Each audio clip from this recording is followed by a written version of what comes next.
My name is Tiffany Arey, and I am a designer and a milliner based in Reading, Pennsylvania.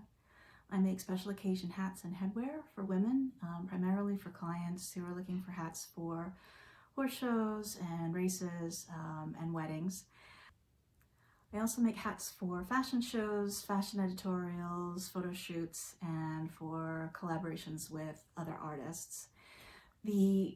The method that I use for making hats is a very traditional method where millinery straws or millinery felts are stretched and shaped over wooden forms that are called hat blocks. So every style and size of a hat requires a block or a combination of blocks in order to make. It's a very hands-on and very labor-intensive process to make a hat from start to finish. While I have a sewing machine, I don't use it. It's not particularly useful when it comes to making hats. Everything is done by hand. So it's a very, I guess it's sort of the essence of slow fashion and being part of the slow fashion movement. It's very individualized. No two hats, even if they started out with the intention of being the same design, will end up looking exactly the same. And that's sort of the beauty in having something that has been handmade and custom made for you.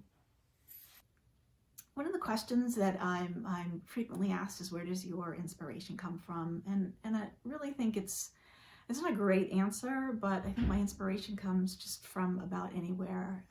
There are things in nature that are inspirational. I love flowers, and I have a whole collection of flower photos that I go to again and again, whether it's just to study the way that they're formed or appreciating their structure. Some of them are so sculptural. There are also other things within nature that are of interest to me, the way that things move in nature, something that maybe, dancing in the breeze can be the inspiration for sort of a line that, I may want to create in a silhouette.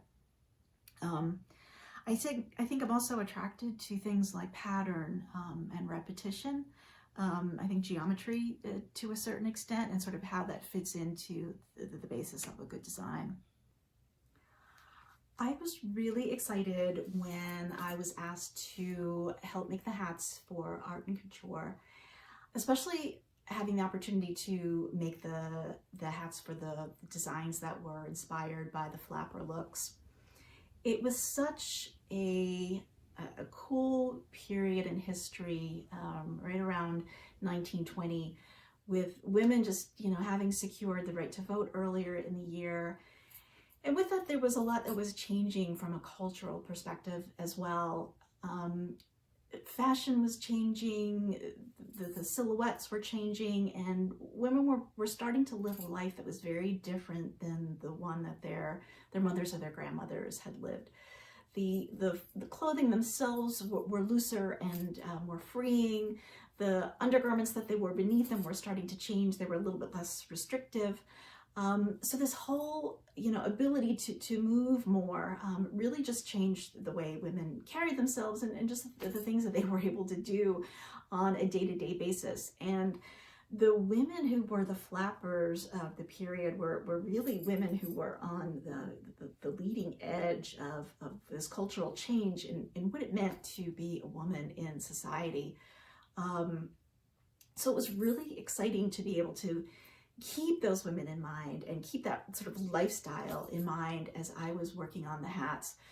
We wanted to keep the sort of the shape and the aesthetic very similar to what it was in 1920, so the very close-fitting cloche styles that had become popular at that time, but to give them a very modern feel to accompany the designs that Shawn was working on. I also wanted them to convey just sort of that sense of energy and that sense of fun that was so much part of what the flappers stood for at the time, at least in my mind. Something else to help kind of bring some of that fun and to capture some of the spirit of the era, so to speak, was in thinking about flapper culture and being in the speakeasies. Prohibition had started earlier in 1920. So if we think about these women who were out at speakeasies and out at nightclubs, daring to drink, drink while it was illegal to do so, it really gives you a sort of a sense of how, how bold they were willing to be, I guess.